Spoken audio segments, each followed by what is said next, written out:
नमस्ते दोस्तों, आप सभी का स्वागत है मेरे YouTube चैनल अनसुनी हिंदी कहानियों में।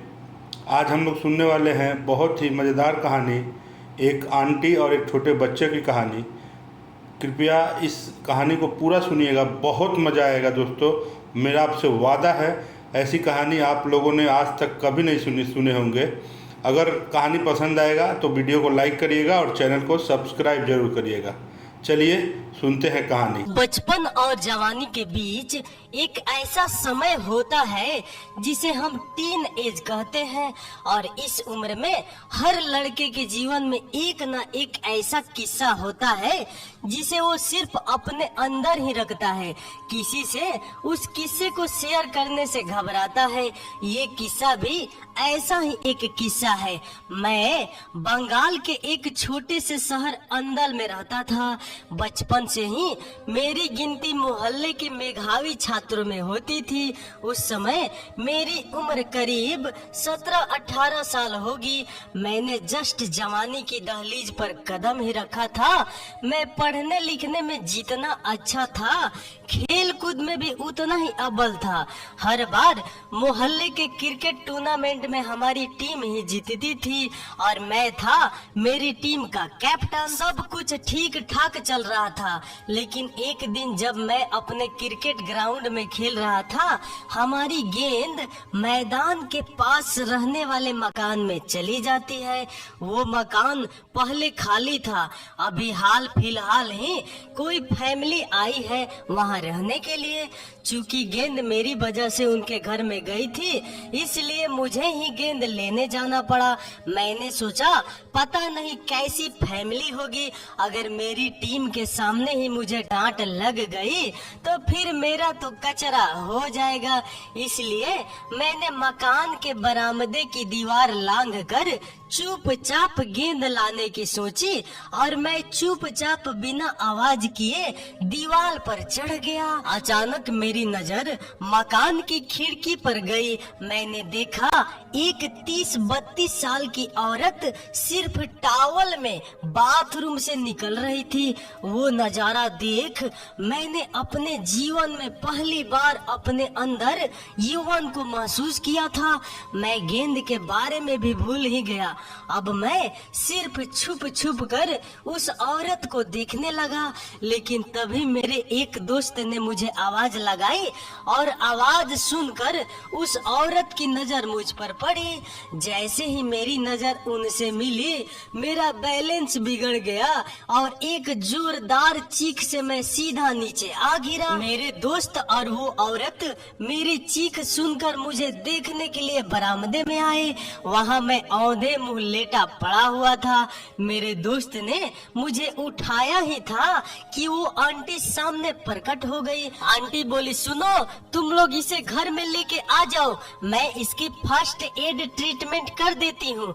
उसके बाद मेरे दोस्त मुझे उठाकर आंटी के घर के भीतर लेके चले जाते हैं और मुझे एक सोफे पे लेटा देते हैं। तभी आंटी एक फर्स्ट एड का बॉक्स लेकर मेरे पास बैठ जाती है। मैं दर्द में होने के बावजूद उन्हें नजरें बचा बचा कर घूरे जा रहा था। उनका गोल मटोल चेहरा, बड़ी बड़ी आंखें, लंबे गीले बाल, साड़ी के बीच से झांकती उनकी कमर, चेहरे पर हमेशा एक मुस्कान और उसके साथ ठोड़ी पे एक डिम्पल। मैं उन्हें निहारते निहारते एक सपनों की दुनिया में खो गया था। अक्सर जैसे फिल्मों में होता है, जब हीरो हीरोइन को देखता है तो वे अपने सपनों में कभी पहाड़ों पे तो कभी समुंदर के ऊपर लहराती नाव पर गाने गाने लगता है। उन्हें निहारने के चक्कर में मेरा दर्द का एहसास ही नहीं हुआ। तभी मेरे दोस्त ने मेरे सर पे एक टपली बजाई और मेरे कान में बोला, अबे साले, घूरना बंद कर, आंटी असहज महसूस कर रही है। उसी के साथ मैं अपने ख्यालों की दुनिया से निकलकर वापस हकीकत के दुनिया में आ गया। मैंने देखा कि सचमुच आंटी थोड़ी सी असहज हो गई थी।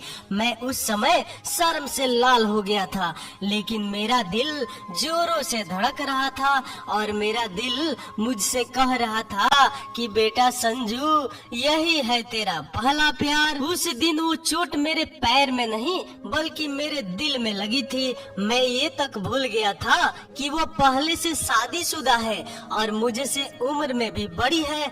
अब तो रोज मैं स्कूल से आकर मैदान में चला जाता था और घंटों उनके घर के बाहर बैठा देखता रहता कि एक बार उन्हें देख लूं। कई दिनों की मशक्कत के बाद मालूम चला कि उनका नाम शालिनी गुप्ता है और उनके हस्बैंड का नाम विक्रम गुप्ता है, जो कि एयरलाइन एजेंसी में काम करते हैं और अक्सर घर से बाहर जाते रहते हैं और इसी वजह से उनका ट्रांसफर भी होता रहता है। अक्सर शालिनी घर में अकेली ही रहती थी। उनके सास ससुर अब इस दुनिया में नहीं है और ना ही उनका कोई औलाद थी। मैं जब भी शाम को मैदान में आता तो उन्हें छत पे अकेले टहलते देखा करता, कान में हेडफोन लगाए और गानों की धुनों को गुनगुनाते हुए। मुझे लगता था कि जैसे वो अपने अकेलेपन को उन गानों की मदद से भरने की कोशिश करती थी। कई बार तो उनकी नजरें मुझ पर भी पड़ती है और वो मुझे हाथ हिलाकर इशारा करती और इशारों में पूछती कि दर्द कैसा है। मैं भी इशारों में ही जवाब देता कि ठीक हूँ। उसके बाद उनके चेहरे पर एक हल्की सी मुस्कुराहट आ जाती थी। एक रोज वो मुझे सब्जी मार्केट में मिल गई। वो मछली ले रही थी और मैं जन्म से शाकाहारी हूँ और मुझे मांस मछली की गंध बिल्कुल बर्दाश्त नहीं होती है। फिर भी मैं उन्हें देखकर उनके पास मछली की दुकान पर चला गया। शालिनी बोली, तुम्हारा पैर कैसा है अभी? मैं हकलाते हुए बोला, ठीक है मिस्टर गुप्ता। मैं आंटी कहने जा रहा था लेकिन फिर मैंने मिसेज गुप्ता कह दिया। वो एक हल्की सी मुस्कुराहट के साथ बोली, लेकिन तुमने उस दिन अपना नाम नहीं बताया। मेरा नाम संजू है, मैंने बोला। तभी उनके पति वहाँ आ जाते हैं और मुझे देखकर पूछते हैं, और भाई कैसा है पैर तुम्हारा? शालिनी बोल रही थी कि तुम हमारे घर की दीवार से गिर गए थे। मैं उन्हें देखकर थोड़ा सा डर जाता हूँ और फिर दबे शब्दों में कहता हूँ, ठीक हूँ अंकल। उनके पति दिखने में काफी हैंडसम थे, बॉडी वॉडी भी बनाई हुई थी। उन्हें देखकर मुझे काफी जलन होने लगी थी, इसलिए मैं वहाँ से निकल गया। उस दिन मैंने सोचा कि शालिनी तो नॉन वेजिटेरियन है और मैं शाकाहारी, इसलिए मैं बाजार से वापस आते हुए एक होटल में रुक गया और वहाँ से एक फिश फ्राई ले लिया और सोचा कि एक बार अपने बेडरूम में जाकर इसे ट्राई करूंगा। मैं नहीं चाहता था कि शालिनी मेरी वजह से अपने खान पान में कोई समझौता करे। बाजार की बाकी सामान को किचन में रख मैं अपने कमरे में पहुंच गया और फिश फ्राई वाली थैली निकाल ली, लेकिन उसको देखकर मेरा मन बैठ जा रहा था। मैंने अपनी नाक बंद कर और दिल मजबूत करके एक टुकड़ा काट कर जैसे ही उसे अपने मुंह में रखा, उसी के साथ ही मुझे उपकाई आने लगी और मैं बची हुई मछली लेकर बाथरूम में भागा और उसके बाद तो उल्टी कर कर के मेरी हालत पतली हो गई। उस दिन मैंने समझा कि इसलिए लोग कहते हैं कि प्यार की डगर मुश्किलों से भरा होता है। एक दिन यूं ही मैं उनके दरवाजे पर जा पहुंचा और देखता हूं कि वो अपने घर के बरामदे पर बैठी रो रही है। मैं उन्हें रोते देख खुद को रोक न सका और सीधे उनसे जाकर पूछ बैठा, मिस्टर गुप्ता आप रो क्यों रही है? उधर से जो जवाब आया उसकी मुझे कतई उम्मीद नहीं थी। वे बिफरते हुए बोली, तुमसे मतलब अपने काम से काम रखो और दफा हो जाओ यहाँ से। जब देखो मुंह उठा के चले आते हो, चिल्डिश इडियट। मैं कुछ देर तक तो सन्न रह गया कि आखिर मैंने ऐसा क्या पूछ लिया उनसे कि वो इतनी गुस्सा हो गई मुझसे। मुझे ऐसा लगा कि जैसे किसी ने मेरे सीने में खंजर उतार दिया हो। मैं वापस घर चला आया, लेकिन रह रह के उनकी बातों मेरे कानों में गूंज रही थी और मेरे दिल में एक नस्तर की तरह चुभ रही थी। उस दिन के बाद से मैंने मैदान में जाना छोड़ दिया, यहाँ तक कि अपने दोस्तों से मिलना जुलना और क्रिकेट भी खेलना छोड़ दिया। हमेशा अपने कमरे की खिड़की पे बैठा शालिनी के उस बर्ताव को सोच सोच कर दुखी होता रहता। मेरी पढ़ाई भी बर्बाद हो रही थी, क्योंकि मुझे अब पढ़ाई में मन ही नहीं लगता था। मेरी तो जैसे पूरी दुनिया ही उजड़ गई थी। क्या क्या सपने देख चुका था मैं उनके साथ, सारे के सारे रेत की तरह बिखर गए। मेरी माँ मेरी हालत देखकर चिंतित हो गई। उन्होंने मेरे दोस्तों से पूछा कि उन्हें कुछ पता है, लेकिन किसी की कुछ पता नहीं चला।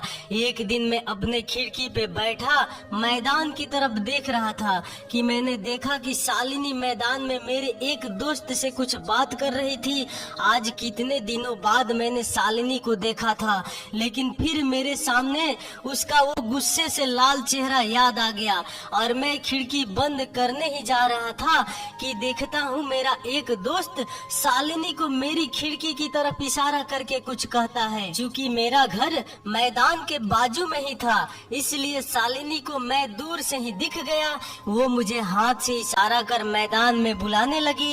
एक पल को लगा कि नहीं जाऊं, आखिर क्यों जाऊं? उस दिन तो मुझे बेइज्जत करके घर से निकाल दिया था और आज बुला रही है। लेकिन मैं अपने दिल ज्यादा देर काबू में न रख सका, क्योंकि मेरा दिल मुझसे बार बार कह रहा था कि संजू चल चल, ये तेरा पहला प्यार है और पहला प्यार इतनी जल्दी भुलाए नहीं भूलते। मैं दौड़कर मैदान में पहुंचा तो शालिनी मेरी हालत देखकर भावुक हो गई और फिर बिना आगे कुछ कहे मेरा एक हाथ पकड़कर सीधे अपने घर की तरफ चल पड़ी।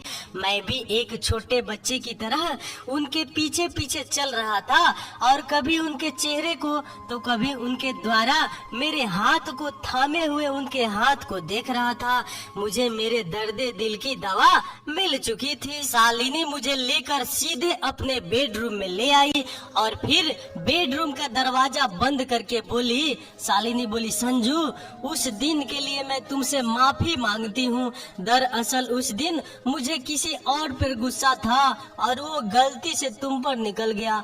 आई एम सॉरी वंस अगेन। उन्होंने अभी तक मेरा हाथ थामे हुआ था। मैं उनके उस हाथ पर अपना दूसरा हाथ रखते हुए उनसे उनकी तकलीफ की वजह पूछता हूँ।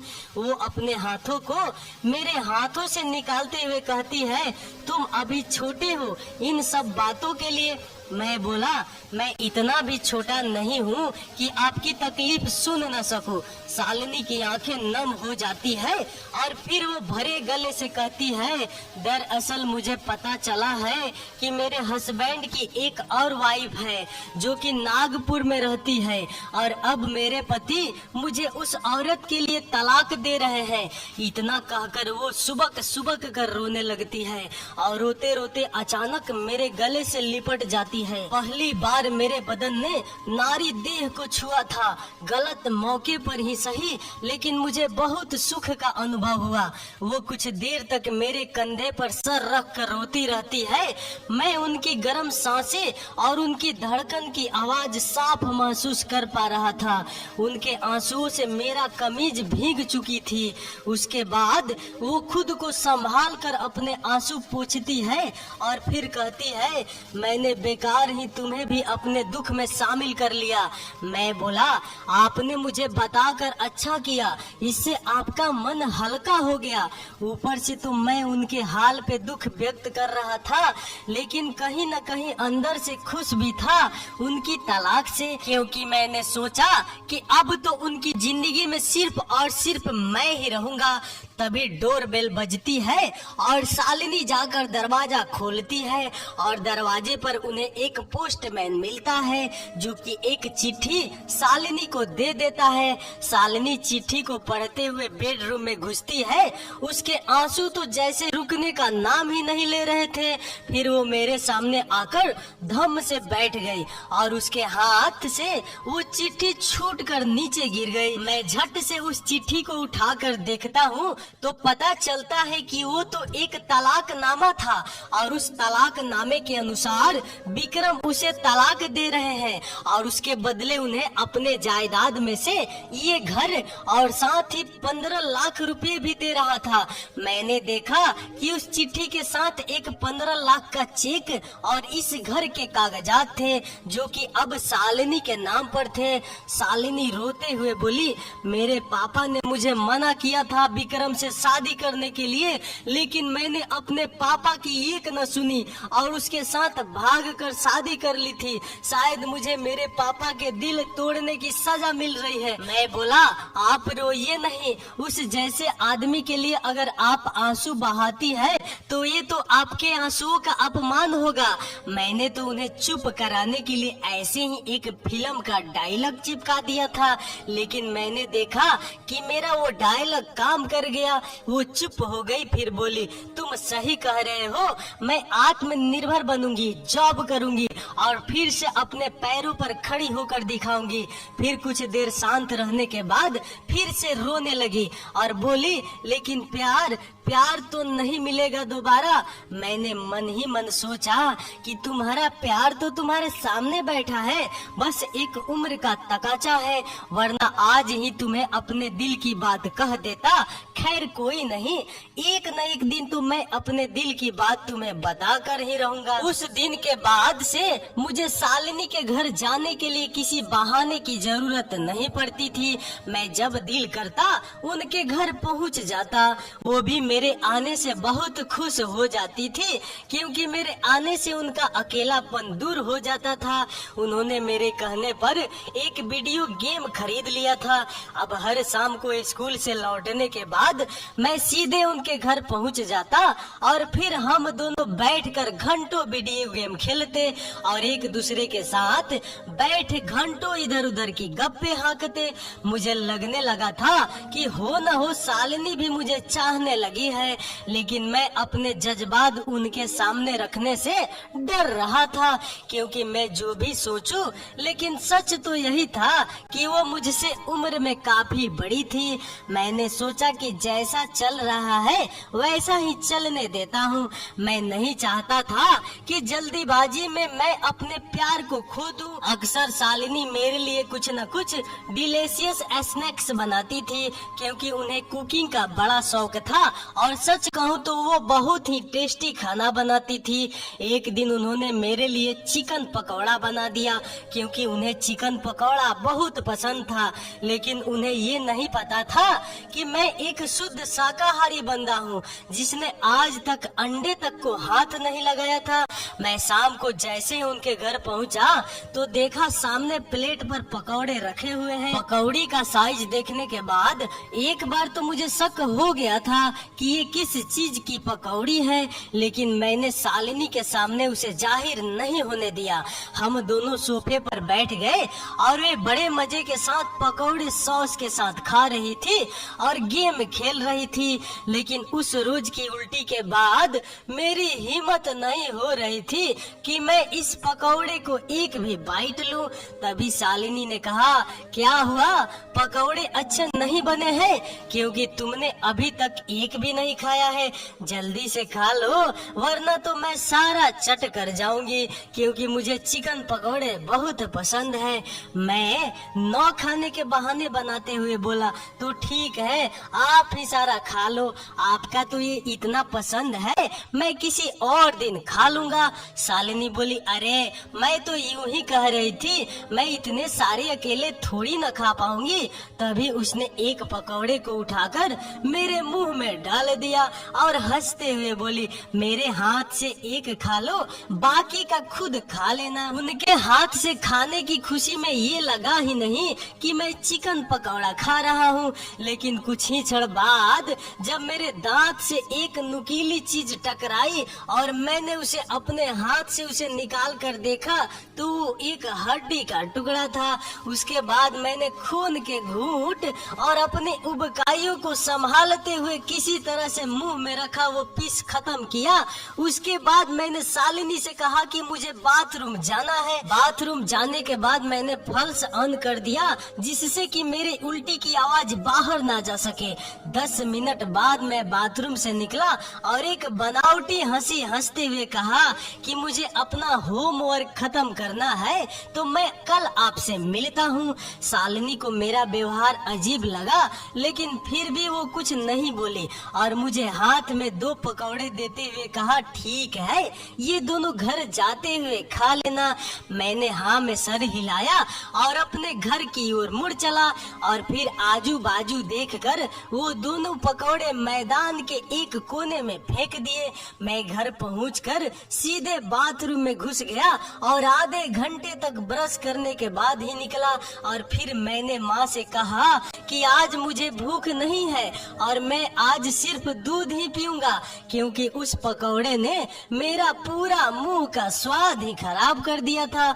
मैंने सुना था कि प्यार का स्वाद बड़ा खट्टा मीठा होता है, लेकिन मुझे नहीं पता था कि मेरे केस में ये इतना कड़वा हो जाएगा। लेकिन जो भी हो, शालिनी के हाथ से खाते वक्त एक पल के लिए वो कड़वा स्वाद भी मीठा हो गया था। शालिनी की तलाक हुए आज पूरे 6 महीने बीत चुके थे और उन्होंने अपने जिंदगी के खालीपन को दूर करने के लिए पास के एक कंपनी में रिसेप्शन लिस्ट का काम शुरू कर दिया था।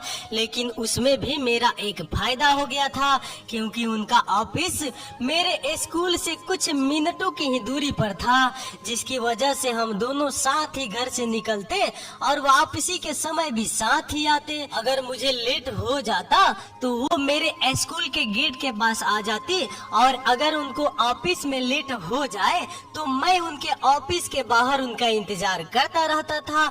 हम दोनों में एक बहुत ही गहरा रिश्ता बन गया था, लेकिन हम दोनों को ये नहीं मालूम था कि आखिर हम किस रिश्ते से एक दूसरे से इतने जुड़े हुए हैं। एक रोज मैं स्कूल से छुट्टी के बाद शालिनी के ऑफिस के बाहर उनका इंतजार कर रहा था कि मैंने देखा शालिनी ऑफिस से निकल रही है और साथ ही उनके साथ एक आदमी भी था जो दिखने में काफी हैंडसम लग रहा था। मैंने देखा कि शालिनी उससे बहुत ही हंस हंस के बातें करते हुए आ रही थी। मैं उन्हें एक साथ हंसते देख जल भून कर राख हो गया था, लेकिन मैंने शालिनी और उस आदमी के सामने अपनी ईर्ष्या को जाहिर नहीं होने दिया।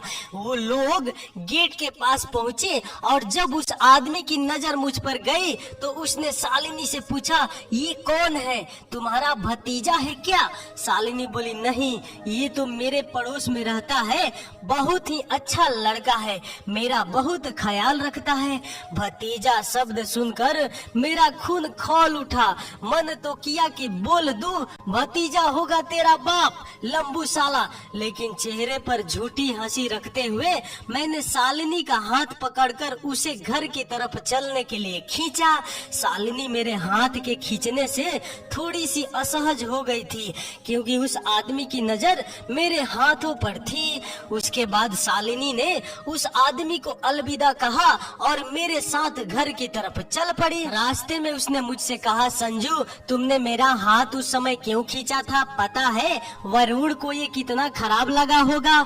अच्छा, तो उस लंबू का नाम वरुण है? मैंने मन ही मन सोचा। लेकिन आप भी तो उसके साथ बात करने में इतनी मशगूल हो गई थी कि मेरे बारे में भूल ही गई थी। स्कूल खत्म हुए आधा घंटा हो गया था और मैं आधे घंटे से आपका इंतजार कर रहा था बिना कुछ खाए पिए। मैं शालिनी से रूठते हुए बोला। शालिनी बोली, अच्छा बाबा, सॉरी, मुझसे गलती हो गई, आइंदा से इस बात का ख्याल रखूंगी। मैं बोला, ये वरुण कौन है? पहले तो इन्हें आपके साथ नहीं देखा। मैंने शालिनी से बातों बातों में पूछा। शालिनी बोली, इनको अभी 1 हफ्ते ही हुए हैं कंपनी ज्वाइन किए, बहुत ही अच्छे आदमी है। मैं बोला, शादी हो गई है उनकी? मैं अपने मन में उठ रहे शंका को शांत करने के लिए पूछा। शालिनी मेरे इस सवाल सुनकर मेरी तरफ घूर कर देखा और कहा, क्यों, तुमको उससे क्या मतलब? वो शादीशुदा है या नहीं? मैं झेपते हुए, अरे नहीं, मैं तो यूं ही पूछ रहा था। उसके बाद हम दोनों चुपचाप सड़क पर चल रहे थे और दोनों एक दूसरे से इस बारे में और बात करने से बच रहे थे। शालिनी का घर आ गया और वो चली गई, लेकिन मैं घर नहीं गया। मैं वही मैदान में बैठा बैठा सोचने लगा कि कि अगर कहीं शालिनी को वो वरुण पसंद आ गया तो वैसे भी दिखने में वो बिल्कुल हीरो टाइप का है। लंबे बाल, चौड़ी छाती, कसरती बदन, कौन औरत होगी जो उसके प्यार में न गिर जाए। फिर मैंने अपने अशांत मन को दिलासा देने के लिए अपने मन ही मन में कहा, नहीं नहीं, मेरी शालिनी ऐसी नहीं है, वो तो सिर्फ उनके ऑफिस में काम करता है, शायद इसीलिए थोड़ी बहुत बातचीत होती होगी। तभी मेरी माँ मुझे खोजते हुए मैदान में आ गई और गुस्से से बोली, तेरे साथ के सारे लड़के घर स्कूल खत्म होते ही तुरंत घर लौट आते हैं और एक तू है जो कि सिर्फ मेरा खून जलाने पर तुला रहता है। मैं माँ से बचते हुए घर की तरफ भाग निकला।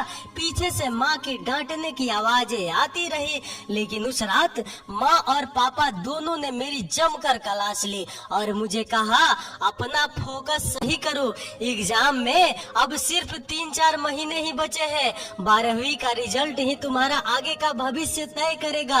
पापा से डांट सुनकर मैं वापस कमरे में चला गया और शाम होते ना होते फिर से बेशर्मों की तरह शालिनी के घर चला गया। लेकिन मैंने जैसे ही शालिनी के घर के पास पहुंचा तो मैंने देखा कि एक बुलेट बाइक उनके घर के बाहर खड़ी थी। मैं चुपके से घर में प्रवेश करता हूं और देखता हूं कि वरुण, हाँ वरुण, वो शालिनी के साथ बैठकर गप्पे हाँक रहा था और थोड़ी देर बाद वो दोनों साथ में वीडियो गेम खेलने लगे। मेरा दिल धक से रह गया। मुझे ऐसा लगा कि जैसे मेरी दुनिया ही उजड़ गई। अब मुझसे और न देखा गया। मैं वापस मैदान की ओर आकर बैठ गया। उस समय मेरे दिमाग में सारे बॉलीवुड के सैड सॉन्ग के लिस्ट चल रही थी और मेरी आंखें नम हो चुकी थी। मैं बहुत देर तक मैदान में बैठा रोता रहा। तभी किसी ने मेरे कंधे पर हाथ रखा। मैंने पलट कर देखा तो वो मेरा दोस्त राजू था और मुझे देख उसे अंदाजा लग गया था कि मैं क्यों रो रहा हूँ, क्योंकि वही एक शख्स था जिसे मेरे बारे में सब कुछ पता था। राजू ने मुझे दिलासा देते हुए कहा, संजू, मैं तो ये पहले से ही जानता था कि एक न एक दिन ये होना ही था, क्योंकि तूने जिसे प्यार किया है वो एक औरत है और तू एक स्कूल में पढ़ने वाला लड़का है। तुझे मैंने कई बार समझाने का प्रयास किया लेकिन तू नहीं माना। मैंने जब शालिनी आंटी के सामने उस बाइक को देखा और जब तुझे वहाँ से रोते हुए लौटते देखा तभी मैं समझ गया था कि तेरी प्रेम कहानी खत्म हो गई है। मैं चिल्ला के उसका गिरेबान पकड़ लिया, नहीं, इतनी जल्दी मैं हार नहीं मानूंगा। शालिनी को मैं किसी भी कीमत में हासिल करूंगा और तू भी अपनी अपनी इन्हीं आंखों से ये होता देखेगा। इतना कहकर मैं पैर पटकता हुआ घर लौट गया, लेकिन पूरी रात मैं सो न सका। रात भर मैं बस यही सोच रहा था कि आखिर कैसे शालिनी को इम्प्रेस करूं कि उसके जहन से वरुण नाम का कीड़ा निकल जाए। सुबह नींद देर से खुली तो जल्दी जल्दी तैयार होकर मैं स्कूल निकल गया, लेकिन आज मैं शालिनी के साथ नहीं गया क्योंकि कल के उस दृश्य को मैं अभी तक भूला नहीं पाया था। स्कूल पहुंचने के बाद भी मैं पूरे टाइम सिर्फ यही सब सोच रहा था। उसकी वजह से एक टीचर ने मुझे सजा भी दे दी क्योंकि मैं क्लास में ध्यान नहीं दे रहा था। स्कूल खत्म हुआ और मैं जैसे ही स्कूल से बाहर निकला तो देखा कि सामने शालिनी खड़ी है। मैंने उसे देखकर भी अनदेखा कर घर की तरफ चलने लगा। शालिनी को मेरा व्यवहार बड़ा ही अजीब लगा और उसने मुझे पीछे से कंधे पर हाथ रखते हुए बोली, क्या हुआ संजू, तुम आज सुबह मेरे घर नहीं आए और इस वक्त भी मुझे अनदेखा कर अकेले ही घर जा रहे हो? मुझसे कोई गलती हो गई है क्या? मैं बिना उनके सवाल का जवाब दिए चलता जा रहा था। उन्होंने फिर से कहा, क्या हुआ बताओ तो सही, कल शाम भी तुम मेरे घर वीडियो गेम खेलने नहीं आए थे? मैं ये सुनकर उन पर बिफर पड़ा। आपको मेरी क्या जरूरत है, आपको वो वरुण है ना, उसी के साथ जाकर खेलिए। शालिनी हंसते हुए बोली, अच्छा तो मिस्टर संजू को इस बात का बुरा लगा है? अरे वो तो मैं अपनी फाइल ऑफिस में भूल आई थी इसलिए वो मुझे देने आया था। लेकिन जो भी बोलो, संजू वो है बड़ा दमदार और बलिष्ठ। उसने मेरा सोफा एक हाथ से उठा लिया था। मेरे सामने आप उसका गुणगान करना बंद कर दीजिए। लीजिए, आप सिर्फ मेरी है और किसी की नहीं। मैं भावना में बहकर वो बोल दिया जो मेरे दिल में चल रहा था। शालिनी चौंकते हुए बोली, क्या? मैंने बोला, मेरा मतलब है कि आप सिर्फ मेरी दोस्त है और आप किसी और से दोस्ती करें ये मुझे अच्छा नहीं लगता। मैं उस बात को कवर करते हुए बोला। शालिनी ने एक बार फिर मेरी तरफ देखा और फिर चेहरे पर नाराजगी देखने के बाद चुप हो गई। कभी कभी मुझे लगता कि ये सच में कुछ नहीं समझ पाती कि मेरे दिल में उनके लिए क्या फीलिंग्स है, या ये सब कुछ जानते बुझते नाटक करती है। मैं उन्हें उनके घर तक छोड़कर अपने घर की तरफ चलने लगा। तभी राजू पीछे से मुझे आवाज देता हुआ मेरे पास आया। जब वो नजदीक आया तो मैंने उसके हाथ में एक किताब देखी और उसने वो किताब मेरी तरफ बढ़ाते हुए बोला, ये किताब मुझे मेरे दूर के एक कजिन ने दी है और उसने मुझसे कहा कि इस किताब में बताए नुस्खे से उसने अपनी कॉलेज के सभी लड़कियों को इम्प्रेस कर लिया था और तो और उसकी 2-4 गर्ल फ्रेंड भी बन गई थी। इतना कहकर वो मेरे हाथ में वो किताब रख देता है। मैंने देखा उस किताब पर लिखा था लड़की पटाने के 100 नुस्खे। छी छी, मैं इन तरह की किताबें नहीं पढ़ता और वैसे भी ये किताब लड़कियों के पटाने के लिए है, औरतों के लिए नहीं। मैं उसकी किताब उसके हाथ में रखते हुए बोला। वो बोला, अबे लड़कियां भी तो बड़ी होकर औरत ही तो बनती है जैसे कि हम बड़े होकर मर्द बनेंगे। राजू पूरे आत्मविश्वास के साथ बोला। उसका आत्मविश्वास देखकर मुझे भी लगा कि बात तो ये बिल्कुल सच कह रहा है। वैसे भी एक बार इस किताब को आजमाने में क्या हर्ज है। और ये सोचकर मैंने वो किताब वापस लेकर उसका पहला पेज पलटा। मैं पहले पन्ने को राजू के सामने पढ़ने लगा। लड़कियों को मर्द टाइप के बंदे अच्छे लगते हैं जिनमें मर्दानगी कूट कूट कर भरी हो, शरीर से हष्ट पुष्ट हो और उनकी मर्द जैसी मूछें हो। मैं उस लाइन को पढ़ते ही मेरे जहन में सिर्फ एक चेहरा आया, वरुण। हाँ, उसकी बॉडी अच्छी है, लगता भी बिल्कुल मर्द टाइप का है और तो और उसकी मूछें भी है। फिर मैं उस लिखी लाइन की तुलना खुद से करता हूँ तो मैं पाता हूँ कि मैं एक गोलू मोलू चेहरे वाला लड़का हूँ। बॉडी से मेरा दूर तक कोई नाता नहीं है और मुझे तो छोड़ो, मेरे चेहरे पर एक बाल भी नहीं था। मैंने गुस्से में वो किताब राजू के सर पर दे मारी और कहा, साले मैं वैसे ही कम डाउट में था जो तूने और डाउट में डाल दिया मुझे। ले जा अपनी किताब, मुझे नहीं चाहिए तेरे ये नुस्खे उसके। लेकिन मन ही मन मैं ये सोच रहा था कि आखिर कैसे बनूंगा मैं एक मूछों वाला मर्द। उस दिन के बाद से वरुण का शालिनी के घर आना जाना बढ़ गया था और मैं खुद को ठगा सा महसूस कर रहा था। एक रोज मैं यूं ही मैदान में रोज की तरह ही बैठा शालिनी के बारे में सोच रहा था कि देखा कि वरुण अपनी फटफटी लेकर शालिनी के घर पहुंच गया। मैंने मन ही मन सोचा कि एक बार जाकर देखता हूँ कि आखिर माजरा क्या है। ये सोचकर मैं उठा और छुपते छुपाते शालिनी के घर में घुस गया। लेकिन मुझे घर के हॉल में न तो शालिनी दिखी और न ही वरुण। मैंने हॉल से दबे पांव होते हुए शालिनी के बेडरूम की तरफ बढ़ा।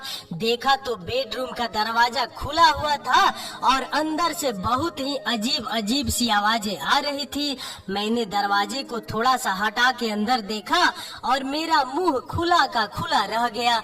मैंने देखा कि वरुण और शालिनी एक ही बिस्तर में लेटे हुए थे। बाहर से मुझे सिर्फ वरुण की नंगी पीठ दिखाई दे रही थी और दोनों का बाकी का बदन एक सफेद कपड़े से ढका हुआ था। मुझे समझते देर नहीं लगी कि यहाँ क्या हो रहा है।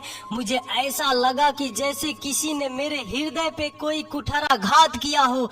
मेरी उम्मीद, मेरा प्यार सब चकनाचूर हो गया था। मैंने ठान लिया था कि अब मैं जीना नहीं चाहता। मैं सीधे वहाँ से रेलवे स्टेशन की तरफ भागा। मैंने सोच लिया था कि अब तो सीधे सीधे चलती ट्रेन के आगे कूद कर अपनी जान दे दूंगा। रेलवे की पटरी तक पहुंचते पहुंचते शाम हो गई थी। पटरियों के पास पहुंचकर मैं पटरियों पर लेट गया और आंखें बंद कर अपनी मौत का इंतजार करने लगा। बहुत देर तक आंखें बंद करने की वजह से पता नहीं कब मुझे आंख लग गई। आंख खुली तो तेज धूप में मेरी आंखें चौंधिया गई और मेरे मुंह के सामने एक गहरे काले रंग का आदमी खड़ा था। मैं समझ गया था कि मैं मर चुका हूँ और ये जरूर यमदूत है जो मुझे लेने आए हैं। तभी मेरे सर पर एक चमाटा मारते हुए वो काला आदमी बोला, ये सोने की जगह है क्या? शुक्र करो कि कल पास में रेलवे पटरियों पर काम चल रहा था, वरना तो तुम्हारा राम नाम सत्य हो जाता। दिखने में तो भले घर से लगते हो, तो इधर क्यों सो रहे थे? तभी मैंने देखा कि मेरे मम्मी पापा यहाँ पर आ रहे हैं। मैं उनसे डर के मारे भागने की कोशिश की, लेकिन उस आदमी ने मेरा कॉलर ऐसे पकड़ रहा था कि जैसे कि मैं कोई ताड़ी पर कैदी हूँ। मैं मन ही मन सोच रहा था कि मरने का बहुत शौक चढ़ा था ना, अब मेरे पापा सच में मुझे मार देंगे। लेकिन हुआ मेरे सोच के बिल्कुल विपरीत। मम्मी पापा ने मुझे देखते ही गले से लगा लिया और मम्मी मुझे चूमते हुए बोली, बेटा तू ठीक तो है ना? तू कहाँ चला गया था? कल रात से ही तेरे पापा और मैं तुझे पागलों की तरह ढूंढ रहे हैं। पापा भी भरे गले से कहा, वो तो तेरा दोस्त राजू ने तुझे इस ओर आते देखा था, जिसकी वजह से तू हमें मिल सका। तभी वो आदमी बोला जो उतनी देर से सिर्फ चुपचाप खड़ा मेरे मम्मी पापा की बातें सुन रहा था, ये आपका बेटा है? ये सुबह मुझे इन पटरियों पर लेटा मिला था और आप लोग की किस्मत अच्छी थी कि ये बच गया, क्योंकि यहाँ पास में ही पटरियों का काम चल रहा है, वरना आज आपका बेटा जिंदा नहीं बचता। पता नहीं आजकल के बच्चे को क्या हो गया, इतनी छोटी उम्र में ही मरने चले आते हैं। ये सुनकर पापा मम्मी और रोने लगे। पापा रोते रोते बोले, अगर तुझे कोई तकलीफ है तो बेटा हम हर संभव प्रयास करेंगे कि तेरी हर इच्छा पूरी करे, लेकिन भगवान के लिए दोबारा इस तरह हमें छोड़कर जाने की मत सोचना। तेरे बिना हमारा और कौन है? तू चला जाएगा तो हम किसके सहारे अपना जीवन काटेंगे? मम्मी पापा को इस तरह रोते देख मेरा मन आत्मग्लानि से भर गया। मैं उनसे तो क्या खुद से भी नजरें नहीं मिला पा रहा था और मन ही मन सोच रहा था कि 6 महीने के प्यार में 19 साल के लाड़ प्यार को भूल गया। छी है मुझ पर। ये कहानी उस दिन से शुरू हुई थी जब मैंने पहली बार शालिनी को देखा था, लेकिन कभी ये नहीं सोचा था कि इस रिश्ते का अंत ऐसे होगा। मैं घर तो आ गया था, लेकिन मेरा चित्त शांत नहीं था। रह रह के मन में उठता कि आज जाकर शालिनी से मिल आऊं, लेकिन फिर सोचता कि जब शालिनी ही मुझसे नहीं चाहती तो मैं क्यों खामखा वरुण और उनके बीच जाऊं। उस दिन को बीते कुछ महीने बीत गए थे। मैंने खेलना बिल्कुल छोड़ दिया था। मैंने अपना सारा ध्यान किताबों पे देना शुरू कर दिया था, जिससे कि मैं शालिनी की यादों से निकल पाऊं। पापा मम्मी भी खुश थे, क्योंकि उन्हें उनका वही पुराना बेटा मिल चुका था। 12वीं के एग्जाम हुए और मैंने अपने शहर में टॉप कर लिया। घर पे दोस्तों और रिश्तेदारों का तांता लग गया था। सब मुझसे मिलकर मुझे मुबारकबाद दे रहे थे, लेकिन वो नहीं आई जिसका मुझे इंतजार था। करीब 8-9 महीने बाद मैं अपने मैदान में गया क्या, जबरदस्ती ले जाया गया, क्योंकि हमारे मोहल्ले में क्रिकेट मैच हो रहा था और मेरी एक्स टीम मुझे हर हाल में टीम से खिलवा कर ही मानी। मैच शुरू हुआ। टॉस जीतकर हमने पहले गेंदबाजी का निर्णय लिया, जिसका खमियाजा हमें एक लंबे स्कोर को चेस करके मिला। विरोधी टीम ने हमारे गेंदबाजों को कुत्ते की तरह धोया था और 20 ओवर में हमें 245 रन का टारगेट दे दिया। मैं मैच के दौरान बार बार शालिनी के घर की तरफ देख रहा था, लेकिन न तो शालिनी और न ही वरुण नजर आ रहे थे। तभी मेरी टीम के करंट कप्तान ने मुझे ओपनिंग करने को कहा और मैंने भी उनके इस निर्णय को सही साबित करते हुए एक लंबी पारी खेली और अपनी टीम को जीत के नजदीक ले आया। अब 6 गेंदों में 15 रनों की जरूरत थी। बस मैं रनर की साइड पे था और सामने वाला बल्लेबाज एक बॉल डॉट खाकर दूसरी गेंद एक रन लेकर मुझे बैटिंग का मौका देता है। मैंने गेंदबाज की तीसरी गेंद पर आगे बढ़कर एक छक्का जड़ दिया जो कि सीधे शालिनी के घर में जाकर गिरा। फील्डिंग के टीम वाले शालिनी के घर जब बॉल लेने गए तो किसी ने उन्हें डांट कर भगा दिया। तभी मेरी टीम में से मेरा एक दोस्त बोला, संजू तू चला जाना, तेरी तो शालिनी आंटी से अच्छी जान पहचान है। मन तो मेरा भी कर रहा था जाने का, लेकिन मेरा आत्म सम्मान मुझे वहां जाने की इजाजत नहीं दे रहा था। लेकिन जब अपनी टीम के साथ साथ दूसरी टीम वाले भी मुझसे रिक्वेस्ट करने लगे तो मैंने सोचा कि जाऊंगा, लेकिन उनसे बात नहीं करूंगा और बॉल लेकर वापस आ जाऊंगा। मैं जैसे ही उनके घर में घुसा, मैंने देखा कि उनके घर से कोई दूसरी औरत निकल रही थी और वो मुझे भी डांट कर भगा दी और बोली कि दोबारा अगर तुम्हारी गेंद इस घर में आई तो मैं सीधे म्यूनिसिपल कॉर्पोरेशन में जाकर तुम लोगों की शिकायत कर दूंगी। मैं हैरान परेशान उनके घर के बाहर खड़ा रहा। तभी किसी ने पीछे से मेरे कंधे पर हाथ रखा। मैंने मुड़कर देखा तो वो राजू था। वो मुझे एक साइड लेकर चला गया और मुझसे बोला, आज मैं जो तुम्हें बताने वाला हूँ उससे तू गुस्सा तो होगा ही और शायद फिर कभी मुझसे बात न करे, लेकिन आज तुझे ये सच बताकर मैं अपने दिल से ये बोझ उतारना चाहता हूँ। मैं राजू की बात सुनकर और टेंशन में आ गया और बोला, बात को गोल गोल मत घुमा, जो बोलना है बोल, वैसे भी अब तक मैं सब कुछ देख और समझ चुका हूँ। राजू बोला, तूने शालिनी का सिर्फ एक पहलू देखा है, दूसरा पहलू आज मैं तुझे बताता हूँ, तू सुन। शालिनी एक चालू औरत थी जिसे तेरे मेरे और बरूड़ जैसे कितने लड़कों और आदमियों को अपना शिकार बना चुकी है। मैं चौंकते हुए बोला, तुझे भी? हाँ भाई, तुझे शायद पता नहीं कि जब तू उनके घर जाना छोड़ दिया था तो एक दिन उन्होंने मुझे मैदान में खेलते देख अपने छत से बुलाया। घर जाने पर उन्होंने मुझसे कहा, आज से तुम संजू की जगह मेरे घर में आ जाया करना, हम दोनों एक साथ खेलेंगे और समय बिताएंगे। उस समय तो मैं बहुत खुश हुआ, लेकिन एक दिन मैं जब उनके घर पहुंचा तो देखा कि वरुण उनसे मिलने आया हुआ था और उसके हाथ में एक बैग था जिसमें मैंने देखा कि सिर्फ 500 के नोट भरे हुए थे।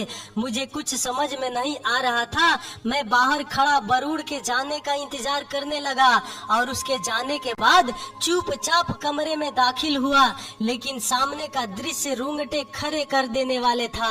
सामने शालिनी नोटों के बंडल को अपने ऊपर उड़ा रही थी और एक पागल की तरह हंस रही थी और बड़बड़ा रही थी कि एक और मुर्गा फंस गया मेरे चंगुल में, हा हा हा। उसके एक हफ्ते बाद ही मुझे पता चला कि उसने बरूड़ को बेवकूफ बनाकर उससे बहुत सारे पैसे लिए हैं और उसने अपना ये घर भी किसी और को बेचकर कहीं चली गई है। और तो और मुझे ये भी पता चला कि उसने बरूड़ और हम जैसे कई लड़कों को इसी तरह फंसाकर अपना काम निकलवाती थी और अगर कोई मालादार पार्टी हाथ लगने पर उससे पैसे भी ऐंठ लेती थी। एक सांस में सारी कहानी कह गया राजू। अब मैंने राजू से पूछा, लेकिन वो तो कह रही थी कि विक्रम ने उसके साथ धोखा किया था। धोखा? विक्रम ने नहीं, बल्कि इसने विक्रम को दिया था।